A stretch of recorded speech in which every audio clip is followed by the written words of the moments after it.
He has joined Indian Army through National Defence Academy in 1995. He also contributed in Operation Vijay in 1992 and also in Operation Parakaram in 2002. A part of this, he served in the Indian Army in Kashmir and in northeast and western border during his army. It is my honor to welcome you, Lieutenant Colonel Sabir Khatri, in the show. Welcome to the show. How are you doing today? Thank you, Kanchan. It's an honor to be on the show, and it's an absolute proud privilege for me to speak to your audience. Thanks a ton. As you know, Supreme Court has already has given permission for Indian women to join army. So, what is your opinion on this judgment of Supreme? It's a positive move in the right direction, and a very welcome step in the interest of the nation. As I would give you some facts and figures. If you take the stats of the working women in India, we have close to about 27% of working women who contribute to about 17% of the GDP of the nation.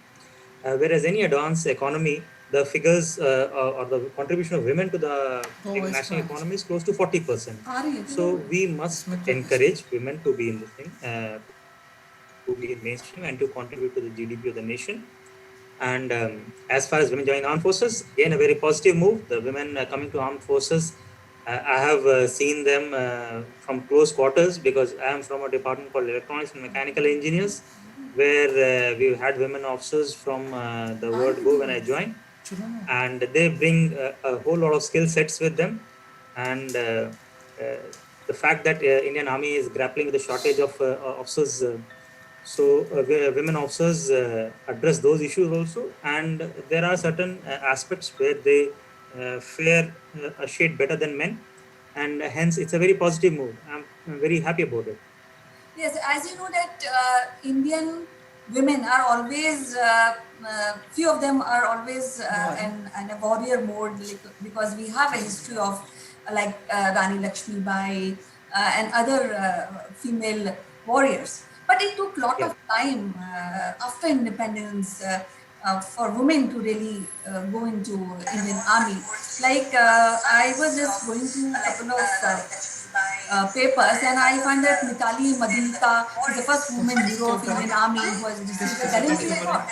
So I feel it is quite late actually to acknowledge the contribution of women, especially in fighting or serving the nation through army. What is your opinion on this subject? Well, yes, too late, but never anything wrong about it. It's a positive move, and yes, I agree. We've been slightly late, but then the reason being is the Indian Army is an extension of the British Army, and we owe many of our customs from the British Army to start with, where the way British treat the women as the queen, and we've treated ladies as respectable ones and not peers, something to be respected or and to be honored and that way. So, but we never treated them as compatriots to rub shoulders on the battlefield and all. And hence we were infrastructurally not geared up to accept them. And as you say, the people joining army are also an extension of the Indian culture. The people joining army, we are not coming from any other place. We are the same Indians who are coming from the Indian culture. So Indian culture as such was not ready to accept women in positions of power. So gradually women people have accepted, and so has army, and so they have come into this place. And though as a nation we have been late about it, but yes, it's a positive move, and I'm pretty happy about the fact that it has come in, and they will do a whole lot of good to the Indian Army.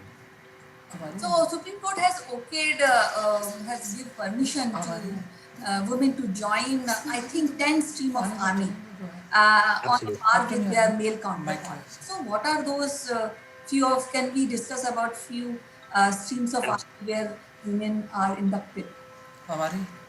To start with, when women joined army, it was initially only in the Army Medical Corps and Army Education Corps. medical corps as doctors, and education corps, they used to teach people who joined after class 10th, those jawans who come from villages. Subsequently, it got extended to three more streams, which were essentially support services. One was electronics and mechanical engineers, where we provide repair and recovery facilities to the equipment in the army. Army Ordnance Corps, which is responsible for the clothing, provisioning of clothing and ammunition for the. So these are essentially provisioning and supply chain aspects. And the third one, which is recently coming, is Army Service Corps. So Army Service Corps is the one which provides us rations, fuel, oil for the lubricants for the vehicles and the equipment there. So these are all administrative places where women were inducted. After the recent verdict, five more have been added. These are Corps of Engineers who are into the field of demolitions, bridging, laying mines, and all. Corps of Signals, which is essentially into providing communications while on the move. Army Air Defense, which is there to provide defense from the aircrafts. And two more are military intelligence, where women have been inducted in, and Army Aviation as pilots. So in total, we have about 10 streams where we are having women officers. Okay, so what is now the reaction of all long-serving army officers towards this new change when they have women officers also, and sometimes I think they are in commanding position. So how these men, especially in army, reacts to this new situation? See, it's too early to comment on that because the verdict has just been passed, and post the verdict, mechanism has been put in place for now. Earlier, the women were serving till about 14 years in short service, and in some cases where the terms and conditions of engagement were not very clear to start with, some of them have reached about 18, 19, 20, 21 years of service. So, in those cases, the the thing was not clear in those cases. So now we are putting them through a process wherein they go through a selection board, like all male officers do, to assume commanding positions. So these boards are scheduled sometime another year down the lane, and the women officers are gearing up for their levels of fitness. I can see them working on the fitness, and a lot of them making comeback after maternity leaves and all that. So to be on those commanding positions, you need to work on a few things. And the board, once it happens and they assume their positions, that is when we'll get to see how is the army responding. We are pretty optimistic about their capabilities because we've seen them for the last 15, 20 years. It's only that seeing them in a particular position, which is yet to be tested. Otherwise, they've been for 20 years and they've done a great job. And we're pretty hopeful of them doing a good job. So now this is a new change when women are in army, and personally I feel that every citizen of India should get army training. But it's good that at least we have increased in our thought process and Yeah. work towards this great idea of having women in army. But how this has impacted, this decision has impacted Indian society? It's a positive move. People are seeing Indian Army as an organization which is pro women, which is a neutral organization, which is not gender biased. So the entire image of Indian Army has taken a boost.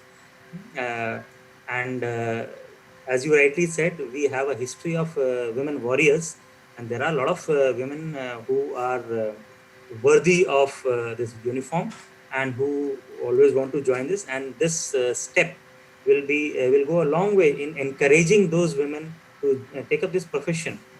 So it's a positive move in the right direction. So, what is your message for young women and girls who want to join army? To all those viewers, those girls who are in that eligible age bracket to join army, I would say this is one of the finest professions to be in. This is one of the most noble professions to me. I'll say that teaching and soldiering are one of the two finest professions one can think of. because you are doing a whole lot of good to the Indian democracy. As I said, a teacher, a teacher creates a future citizen of the country who is the building block of a democracy, and a soldier is the guardian of the democracy. So if I say, in the interest of the democracy, these two professions are the best. So all the girls who are watching us on the show, I would say, if you have the zeal in you, and you would like to test yourself, this is one of the finest places to be.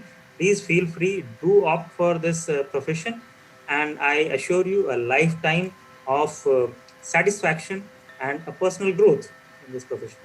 So, any special training is required before actually giving examination or before you really think of going to army. So, somebody who is interested, especially girls who want to join army. So, any special training or is required before giving exams, or how it is, how to join army? Uh, the, the exam comprises of essentially two steps. First is a written one, and second is, as you know, it's a service selection board, it's an interview part of it. So the written part is conducted by the UPSC for an exam called Combined Defense Services (CDS), and it's an objective kind of exam akin to a UPSC exam, with enough weightage on maths and science and social science kind of subjects. So general awareness. Uh, so one can work on these aspects, and the service selection board is a 5-day process wherein you are tested on three fronts. One is a psychologist who tests you on your psychology. Second is a ground testing officer who tests you on your physical prowess and how you work as a team on ground under testing circumstances. And third is the interviewing officer. So these a combination of three people will test you, and then once you get through it, then you undergo a set of medicals. And once you are through with your medicals, then you join OTA Chennai, Officers Training Academy, Chennai, as everyone knows. So, I would like to give a message to all Indians from an army officer. Would like to Yeah. listen. What is the message from you, from all of us who are So, staying in India yeah. and think and worry about our nation? Though army officers and army jawans are there to really look after us, but still, what is the message you want to give to all of us? My message is, irrespective of the fact whether you are in army or in corporate or in any government job, as so long as you understand your obligation to the motherland, the nation as such, who's given you everything that you are today, we owe it to our motherland, and we must endeavor to contribute our bit to the nation. One, not necessarily everybody has to pick up a weapon to fight on the borders. In any field that you're doing, try and be a good citizen, worth the soldier who is fighting for you. Be a citizen worth the soldier dying for you. You must be worthy enough for his effort. So, having been on this side of the fence, I always wanted my fellow countrymen to do their bit for the country as we did our bit. That's about it. It was so honored to talk to you today, and we have learned so many things about how to go into the army and how we should feel about people who are on the other side and looking after the boundaries of India. So it was very lovely talking to you, Lieutenant Colonel Sandeep Khatri. So till next time. Thank you, Kanchan. So next time. Thank you, Kanchan. It was an absolute honor to speak to you, and it was a great time. Thank you so much. Thank you so much. Bye.